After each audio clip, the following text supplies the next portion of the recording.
किसी ने बड़े कमाल की बात कही है कि कितना भी ज्ञानियों के साथ बैठ लो, तजुर्बा तो जीवन में बेवकूफ बनने के बाद ही आता है। नमस्ते दोस्तों, मैं हूं आरजे कार्तिक। एक बहुत पुरानी कहानी है। एक बार यमराज ने अपने देवदूत को धरती पर भेजा एक स्त्री की आत्मा लाने के लिए।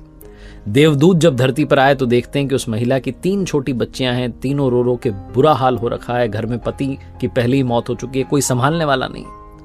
देवदूत का हृदय पिघल गया। वो लौट के वापस यमराज के पास गए खाली हाथ और कहा कि क्षमा करना, मैं आत्मा नहीं ला पाया। आपको पता नहीं है नीचे क्या चल रहा है, उसकी 3 छोटी बच्चियां, कौन संभालेगा? और वो जो महिला है उसके घर में कोई बचा भी नहीं है उन बच्चियों का ख्याल रखने वाला। मुझसे नहीं हो पाया। मैं तो कहता हूं कि आप उसे थोड़ा और जीवन दो ताकि उसकी बच्चियां बड़ी हो जाएं। उसके बाद उसे बुला लेना, उसकी आत्मा को बुला लेना। यमराज क्रोधित हो गए। उन्होंने कहा कि अच्छा, मतलब तुम उससे बड़े हो गए, उससे ज्यादा समझदार हो गए जो मृत्यु और जन्म निश्चित करता है। तुमने अपने जीवन का सबसे बड़ा पाप कर दिया। तुम्हें धरती पर जाना होगा और इस सजा को भोगना होगा।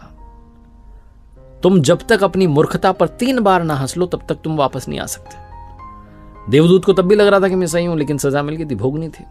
तो अपना दंड भोगने के लिए देवदूत जो था उसी देश में, उसी धरती पर आ गिरा जहां से वो आत्मा लेने के लिए गया था। एक शहर में सड़क किनारे फटे हाल जो है मनुष्य रूप में पड़ा हुआ था। एक गांव से एक जूता बनाने वाला कारीगर शहर में आया हुआ था अपने बच्चों के लिए गर्म कपड़े और कंबल ले जाने के लिए, क्योंकि सर्दियों के दिन थे। उसने देखा कि एक गरीब आदमी सड़क किनारे, मुझसे भी गरीब, फटे हाल पड़ा हुआ है। तो उसने सोचा कि ये जो गरीब है इसकी पहले मदद करते हैं। उसने उस देवदूत के लिए जो मनुष्य बनकर के वहां पड़ा हुआ था उसके लिए गर्म कपड़े कंबल खरीदा। और बातों बातों मालूम चला कि रहने के लिए जगह नहीं है। तो उसे कहा, चल भाई मेरे घर ही रह लेना। जब साथ लेके जा रहा था तो कारीगर ने समझाया कि भाई मेरी पत्नी गुस्सा करेगी, क्योंकि पैसे बहुत मुश्किल से जमा किए थे, हमारे बच्चों के लिए कपड़े लाने थे, मैंने तुम्हारे लिए ले लिए।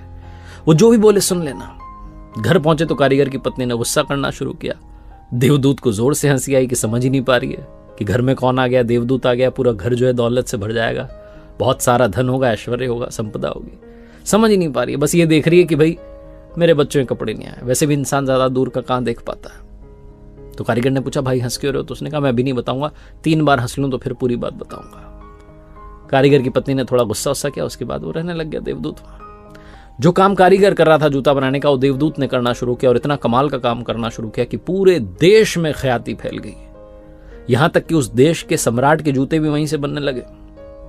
एक दिन सम्राट का आदमी आया, बहुत थोड़ा सा चमड़ा था उसके पास। उसने कहा कि बहुत कीमती चमड़ा है, इससे सम्राट के लिए जूते बनाने हैं। ध्यान रखना, जूते बनाने, चप्पल नहीं बनानी है, क्योंकि उस देश की प्रथा थी कि चप्पल तब पहनाई जाती थी जब इंसान की मृत्यु हो जाए। चप्पल पहना करके उसे मरघट तक ले जाते थे। तो उसने कहा, भाई ध्यान रखना, जूते बनाने, चप्पल नहीं बनानी, चमड़ा बहुत लिमिटेड है। देवदूत को तो सब पता था। उसने चप्पल बना दी। जो कारीगर था जूता बनाने वाला, जो लेकर आया था उसे अपने घर में, उसे गुस्सा आ गया। उसने कहा, तुझे समझ नहीं आती, तू मरवाएगा, फांसी दिलवाएगा। सम्राट के लिए जूते बनाने थे, इतना ही चमड़ा बचा था, तूने चप्पल क्यों बना दी? लकड़ी उठा करके उसे मारने लगा। तभी सम्राट का आदमी दौड़ता हुआ और कहने लगा कि सुनो, उस चमड़े से तुमने जूते तो नहीं बना दिए, उस चमड़े से चप्पल बना दो, क्योंकि सम्राट की मृत्यु हो गई है। और सम्राट तो चाहते थे उस चमड़े से बने हुए जूते पहनना, लेकिन चप्पल पहनाकर ही उन्हें मरघट तक ले जाया जाएगा। इन्होंने तुरंत चप्पल ला करके रख दी कि तैयार है। सम्राट के आदमी को सूझा नहीं, फटाफट लेकर के भाग गया। जो जूते बनाने वाला कारीगर था वो देवदूत से कहने लगा कि भाई तुम्हें कैसे पता था? ये जोर से हंसने लगा देवदूत। इसने कहा कि अभी कुछ मत पूछो, बाद में बताऊंगा। एक दिन और घटना घटी। 3 लड़कियां एक बूढ़ी महिला के साथ में इनके आती, कहती कि हमारी शादी होने जा रही है, बढ़िया से हमें जो है सैंडल्स बनवाने। और ये पहचान जाता है कि तो तीनों वही बच्चियां हैं जिनकी मां की आत्मा लेने के लिए मैं आया था धरती पर। ये बूढ़ी महिला से पूछता है कि बच्चियां कौन हैं? तो बूढ़ी महिला बताती कि हमारे पड़ोस में गरीब महिला रहती थी, उसकी 3 बच्चियां थी, मेरे कोई संतान नहीं थी, इनकी मां की बचपन में ही मृत्यु हो गई, तो मैंने इन तीनों बच्चियों को पाला। उस दिन देवदूत को समझ में आया कि अगर मैं उस दिन उस महिला की आत्मा को लेकर के नहीं जाता, यहीं छोड़ देता, जो कि मैंने किया, बाद में कोई और देवदूत लेकर के गए, लेकिन अगर वैसा होता कि वो महिला और जीती तो ये तीनों बच्चियां गरीबी में पलती। इन तीनों बच्चियों का जो भाग्य था पहले ही लिख दिया गया था। इन्हें किसी अमीर घर में पलना था, धन ऐश्वर्य संपदा के साथ पलना था।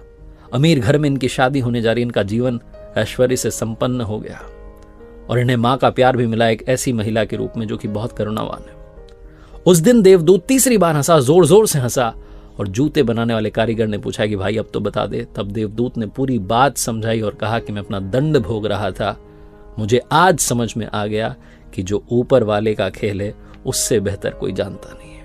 इसलिए क्या होगा, कैसे होगा, अच्छा होगा, बुरा होगा, सौभाग्य होगा, दुर्भाग्य होगा, ये सब सोचना बंद कीजिए और अपने जीवन को जीना शुरू कीजिए। एक बार फिर से वही बात जो अक्सर आपसे कहता हूं, ऊपर वाले के आशीर्वाद, अपनी मेहनत और अपनों के प्यार के साथ कर दिखाओ कुछ ऐसा कि दुनिया करना चाहे आपके जैसा।